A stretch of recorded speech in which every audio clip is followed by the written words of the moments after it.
हाजिर हरियाणा में इस समय हम हाजिर हैं सिरसा के रेलवे फाटक के पास। और रेलवे फाटक के पास दोस्तों, ये विकास है या विनाश? क्या इससे कुदरत खुश है? क्या इससे कुदरत खुश है? इसी के साथ अगर बात करें तो अपने निजी स्वार्थ के लिए कुदरत से की जा रही है छेड़खानी। और आज सिरसा रो रहा है। और सिरसा रोने के साथ ही हमारे साथ सिरसा वासी हैं, एक भाई साहब हैं। पहले इनका नाम जान लेते हैं। नमस्कार भाई साहब। सबसे पहले तो जी आपका बहुत बहुत शुक्रिया, आपने ऐसे मुद्दे के ऊपर आवाज़ उठाई जो एक मुद्दा बहुत ही कॉम्प्लिकेटेड सा बनता जा रहा है। एक तो वृक्ष जो हमारे शहर में पहले ही बहुत कम है, ठीक है, और ऊपर से उनको काटा जा रहा है। ये जो दरख्त हैं 100 साल पुराने दरख्त हैं, इसके नीचे अभी ये देखो आप कितने लोग यहाँ बैठते थे, कोई लेमन की रेडी लगा रहा है, कोई कुछ लगा रहा है। और अभी हम तो यहाँ पे 6-7 दुकानदार हैं, इन पेड़ों को कटने से रियली में बहुत हार्टेड हैं। क्योंकि देखो एक तो गर्मी बहुत बढ़ गई और दूसरा अभी जो डेवलपमेंट चल रही है ना जी, कॉलोनियाँ कट रही हैं और कट रहे हैं, तो जितने वृक्ष हैं ना वो सारे काट रहे हैं, ठीक है। बट अगर उसको काट रहे हैं बट उसका कोई इलाज तो करो ना। उसको काट रहे हैं, उसको थोड़ा सा डिस्टेंस पे कोई और पेड़ लगाओ जिससे उसकी कवरिंग तो हो, बट कवरिंग हो नहीं रही जी। अब ये देखो ना सारा बिल्कुल सुनसान हो गया यहाँ पे जी। तो एक तरफ तो सरकार कह रही है कि आओ पेड़ लगाएं। क्या कुदरत उन्हें माफ़ करेगी? अपने निजी स्वार्थ के लिए क्या कोई और रास्ता नहीं बनता था? क्या कोई और विकल्प नहीं था? आइए पूरी बात जानते हैं। क्या कोई और रास्ता नहीं बनता था क्या भाई साहब? क्या और रास्ता तो देखो ऐसा है जी, अब ये रेलवे स्टेशन फाटक है। अब इसमें एक चीज़ तो ज़रूरी है, चलो अंडरपास, क्योंकि यहाँ पे बहुत ज़्यादा फाटक लगता है, ट्रेनें भी बहुत ज़्यादा हैं, तो अंडरपास बना था तो बीच में हमारा पेड़ काट रहे हैं। बट चलो काट रहे हैं, उसकी कवरिंग तो करो ना, थोड़ा डिस्टेंस में या कहीं और पेड़ लगाओ, या उसके ऊपर लोगों को कुछ बोलो कि अपनी दुकानों के आगे पेड़ लगाएं, घर के पास पेड़ लगाएं। बट सब बातें ना बोलने के लिए, गवर्नमेंट इस पर कुछ नहीं कर रही, ठीक है। तो उससे ये सब जो हरियाली वाला मामला है ना, ये ख़त्म होता जा रहा है, जिससे गर्मी बढ़ती जा रही है। अभी आप देखो यहाँ खड़े हैं, खड़ा नहीं हुआ जा रहा। जब ये पेड़ था तो यहाँ पे वैसे नॉर्मली इतने भीड़ लगी रहते, अब सिंगल कोई बंदा नहीं है। इस पेड़ के साथ आपकी कैसे दोस्ती थी? ये नीम का पेड़ लगता है कि ये 100 साल से ज़्यादा पुराना वृक्ष था। और इस नीम के पेड़ पर जैसे निम्बोली भी लगती थी, और निम्बोली की वही कहावत कि नीम के निम्बोली लागे और बाणी आ गए गोली लाग गए, कुछ ऐसा ही हम सुनते थे बचपन में।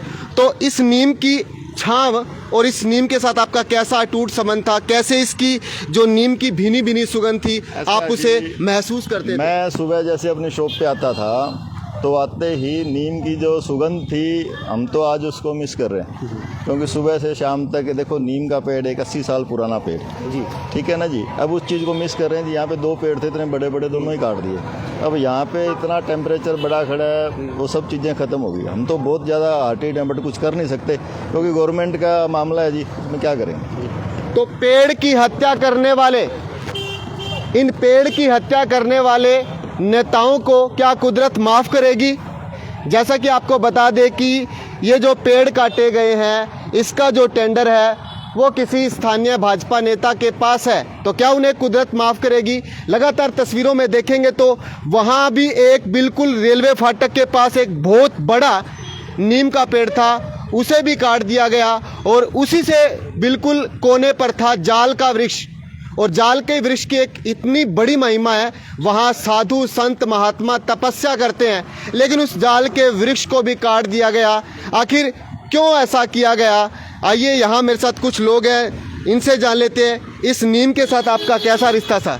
इसका तो बहुत फ़ायदा था जी। हम लोग भी आते जाते रुक जाते थे, गर्मी लगती थी। कई रेडी लोग रोज़गार अपना चलाते थे, तो कुछ हम भी खाने पीने को रुक जाते थे कई बार, ठीक है। तो बहुत फ़ायदा था इससे, बहुत अच्छी जगह थी। तो इस नीम के पेड़ के नीचे ना जाने कितने लोग, यहाँ जलजीरा वाला एक था, वो यहाँ नीचे जलजीरा लगाता था, और भी बहुत छाँव थी, उस छाँव के नीचे लोग आराम करते थे। तो आज सिरसा वासियों का वास्तविकता में दिल रो रहा है इस पेड़ के लिए। हाँ जी, बिल्कुल ओके, बिल्कुल सही है जी।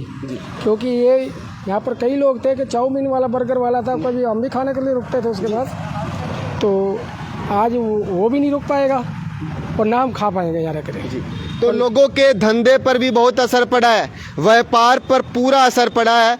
और ये जो सिरसा का रेलवे फाटक का रोड है, तो यहाँ से नीम के पेड़ की ये टहनियाँ देख सकते हैं नीचे गिरी हुई है। और इसी के साथ पूरा ये जो इलाका है इस समय सुनसान हो चुका है। आसपास के जो दुकानदार हैं वो काफ़ी दुखी हैं और अपनी दुख की व्यथा वो सुनाना चाहते हैं। देख सकते हैं वो नीम का जो वृक्ष है उसकी टहनियाँ अभी काटी हुई है और नीम के वृक्ष को यहाँ से बिल्कुल काट दिया गया है। और आइए मैं आपको दिखा देता हूँ वो नीम का वृक्ष, यही वो नीम का वृक्ष था। इस नीम के वृक्ष से भी नीचे काफ़ी लोग आराम करते थे। देख सकते हैं पूरा एक विशाल आकार के अंदर ये नीम का वृक्ष था। ये वो दूसरे वाला यानी 2 नीम के वृक्ष काटे गए हैं। ये भी लगभग 100 साल से ज़्यादा पुराना नीम का वृक्ष था और इस नीम के वृक्ष के नीचे भी लोग काफ़ी आराम करते थे। यहीं से होकर वो रास्ता कोर्ट की ओर जाता है और कोर्ट के साथ साथ आपको जाल का वृक्ष, कपिल जी जाल का वृक्ष मैं दिखाना चाहूँगा जिसकी एक अच्छी महिमा है, जिसे हिंदू ही नहीं पूरे भारत के अंदर पूजा जाता है। वो एक प्राचीन जाल का वृक्ष तो आप हमारे साथ देख ही पा रहे हैं, लेकिन एक और जाल के वृक्ष को भी दिखा देता हूँ। जाल के वृक्ष को काटना आपको कितना इसमें मेरे को बताइए कि आप कितना सहमत है इसके लिए। वो जाल का वृक्ष बिल्कुल आपको नज़दीक से दिखाएंगे, जाल का वृक्ष बिल्कुल नज़दीक से। और ये देख लीजिए, आप हमारे साथ दिखा दीजिए, बिल्कुल यहीं से वो अंडर बाईपास यहीं से बनेगा और अंडर बाईपास के लिए बलि दी जा रही है पेड़ों की, हत्या की जा रही है पेड़ों की। और टेंडर है स्थानीय भाजपा नेता के पास। आइए जाल का वृक्ष दिखाते हैं। इस जाल के वृक्ष के नीचे ये ठेला भी लगाता है, लेकिन अब इसके लिए भी दिक्कत आएगी। ये देख लीजिए, इस जाल के वृक्ष को सभी पूजते हैं क्योंकि ये हिंदू संस्कृति का पेड़ है।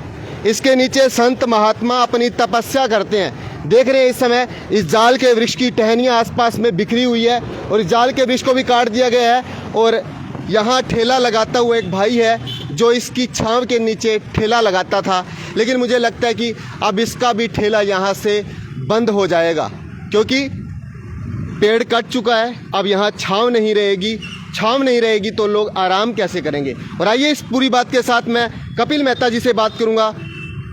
तो आप हमारे साथ जुड़े हुए हैं हाजिर हरियाणा के साथ और लगातार तस्वीरों में बने हुए हैं और इन्हीं तस्वीरों के साथ जाल के वृक्ष की क्या महिमा है, जाल का वृक्ष कितना पूजनीय है। क्या लगता है कि आज सिरसा में पेड़ों की हत्या हुई है? हाँ बिल्कुल हत्या हो रही है सिरसा में पेड़ों की। इनका कार्रवाई होनी चाहिए इन पर। क्यों पेड़ लगाने चाहिए, गर्मी बढ़ रही है, पानी की कमी आ रही है, ये गलत है। ये देखो तो पेड़ों की हत्या हुई है। एक कमेंट्स लेंगे जाल के वृक्ष के लिए। मेरे को बता दीजिए भीम जी, जाल के वृक्ष की महिमा क्या है? क्योंकि साधु संत महात्मा सरसाईनाथ जी महाराज के मंदिर में भी जाल का वृक्ष है। जाल की महिमा बता दीजिए क्योंकि जाल का वृक्ष कटा है वहाँ। ये जी 1000 साल पुराना था ये पेड़, बता रहे हैं जी। ये गुरु गोरखनाथ के टाइम का जाल का वृक्ष की महिमा है जी। ये काफ़ी धार्मिक माना जाता है। तो पेड़ जो कटे हैं आज कितना दिल दुख रहा है क्योंकि दुख है जी। पेड़ कटने का बहुत दुख है जी। ये नहीं कटने चाहिए और लगाने चाहिए। मैं तो यही चाहता हूँ। विकल्प और भी बन सकता था, रास्ता और भी बन सकता जी। हाँ जी, बनाना चाहिए था जी। तो विकल्प और भी बन सकता था, रास्ता और भी बन सकता था, लेकिन ना जाने क्यों कुदरत से छेड़खानी की गई। कुदरत माफ़ नहीं करेगी, बस कुदरत माफ़ नहीं करेगी। तो जुड़े रहिए हाजिर हरियाणा के साथ और अगली खबर में हम आपके साथ फिर से रूबरू होंगे। अगली खबर तक आपका धन्यवाद और सत श्री अकाल और राम राम।